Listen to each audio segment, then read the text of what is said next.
తిరుమల కొండల్లో పచ్చదనాన్ని పెంచాలని గౌరవ ముఖ్యమంత్రి గారు మాకు ఆదేశాలు ఇవ్వడం జరిగింది. మీకు తెలిసిన విషయమే. ఇది ఒకటి టీటీడీ పరిధిలో కొంత అటవీ ప్రాంతం ఉంది, టీటీడీకి బయట స్టేట్ ఫారెస్ట్ డిపార్ట్మెంట్ దగ్గర ఎక్కువగా ఉంది. రెండు కూడా ప్రణాళికలు రచించి వాటిని ఇంప్లిమెంట్ చేయాలనేది డైరెక్షన్ ఇచ్చిన తర్వాత టీటీడీ తరపు నుంచి మేము ఆల్రెడీ చేయడం మొదలెట్టాము. కానీ టీటీడీ బయట ఎక్కువగా ఉన్న ప్రాంతము స్టేట్ గవర్నమెంట్ కంట్రోల్లో ఉంది కాబట్టి వాటికి కూడా వారి ద్వారా కూడా చేయడానికి వారికి ఫండింగ్ అడిగారు. టీటీడీ నుంచి వారికి 4 కోట్ల ఫండింగ్ ఇవ్వాలని ఈరోజు బోర్డు నిర్ణయం తీసుకోవడం జరిగింది. దీని ద్వారా 68% ఉన్న పచ్చదనాన్ని 80% పెంచాలనేది ఈ నిర్ణయం.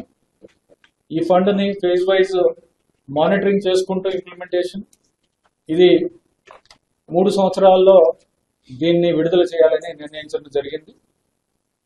అలాగే తిరుచానూరు పద్మావతి అమ్మవారి ఆలయం, అమరావతి వెంకటేశ్వర స్వామి ఆలయం, నారాయణవనం కళ్యాణ వెంకటేశ్వర స్వామి ఆలయం, కపిలతీర్థ కపిలేశ్వర స్వామి ఆలయం, నాగులాపురం వేదనారాయణ స్వామి ఆలయం, ఒంటిమిట్ట కోదండరామస్వామి ఆలయం, వీటి సమగ్ర అభివృద్ధి కోసం ప్రణాళికలు తయారు చేయడానికి ఒక కన్సల్టెంట్కి ఇచ్చి దీని ద్వారా అభివృద్ధి ప్రణాళికల్లో వచ్చిన తర్వాత డీటెయిల్ ప్రాజెక్ట్ రిపోర్ట్స్ వచ్చిన తర్వాత వీటిని అభివృద్ధి చేయడానికి దీనికి నిర్ణయం తీసుకోవడం జరిగింది. అలాగే గతంలో బోర్డు సమావేశంలో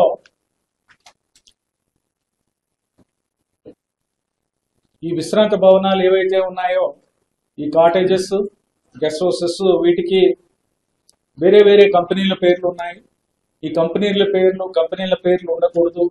ఈ ప్రాంతం యొక్క పవిత్రతని ప్రతిబింబించేలా ఉండాలి, ఆధ్యాత్మికతని ఇది రిఫ్లెక్ట్ చేయాలనే ఉద్దేశంతో ఒక నిర్ణయం తీసుకోవడం జరిగింది.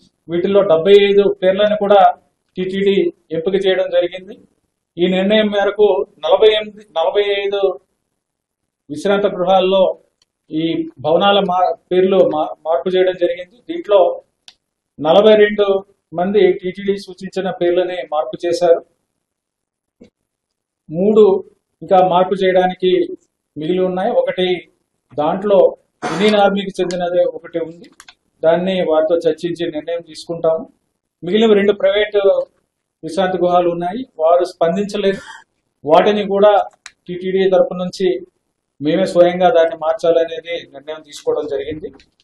అలాగే బిగ్ క్యాంటీన్లు, జనతా క్యాంటీన్లు ఏవైతే ఉన్నాయో, గతంలో క్వాలిటీ మీద ఒక ఇంపార్టెన్స్ లేకుండా, ప్రాధాన్యత లేకుండా ఎవరు ఎక్కువ టీటీడీకి ఆదాయం ఇస్తారో వారికి ఇవ్వడం జరిగింది.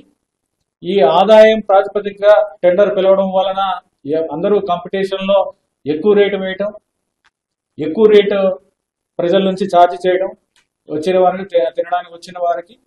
అలాగే క్వాలిటీ కూడా సరిగ్గా లేకపోవడం జరుగుతుంది. అందుకని గతంలో బోర్డు ఒక నిర్ణయం తీసుకోవడం జరిగింది. ఏమిటంటే, మనకి రెవెన్యూ ఫోకస్ కాదు, రెవెన్యూ అనేది మనకి ప్రాధాన్యత కాదు. రెవెన్యూ అనేది రావాలి, కానీ ఒక రీజనబుల్ రెవెన్యూ ఉండాలి. ఆ రెవెన్యూ ఫిక్స్ చేసుకుని ఎంత ఇవ్వాలి, ఎంత ఆదాయం టీటీడీకి ఇవ్వాలని, అది దాని మీద టెండర్ చేయము. దాని మీద మనము లాభం పొంది భక్తులకు అసౌకర్యం కలిగించకూడదనే ఉద్దేశంతో ఒక నిర్ణయం తీసుకోవడం జరిగింది. అంటే రెవెన్యూ అనేది ఫిక్స్ చేసేసి తర్వాత ఎవరైతే క్వాలిటీ ఇవ్వగలరో వాళ్ళకున్న ఎక్స్పీరియన్స్ని బట్టి, వాళ్ళకున్న క్వాలిటీ పారామీటర్స్ చూసుకుని, వాళ్ళకున్న టర్న్ ఓవర్ని చూసుకుని, వాళ్ళకున్న వివిధ ప్రాంతాల్లో వాళ్ళు ఏమేమి చేస్తున్నారు, వాళ్ళ రెప్యుటేషన్ ఏంటి, ఇవన్నీ చూసుకుని అలాంటి వారికే ఇవ్వాలి అనేది కూడా నిర్ణయం చేయడం జరిగింది.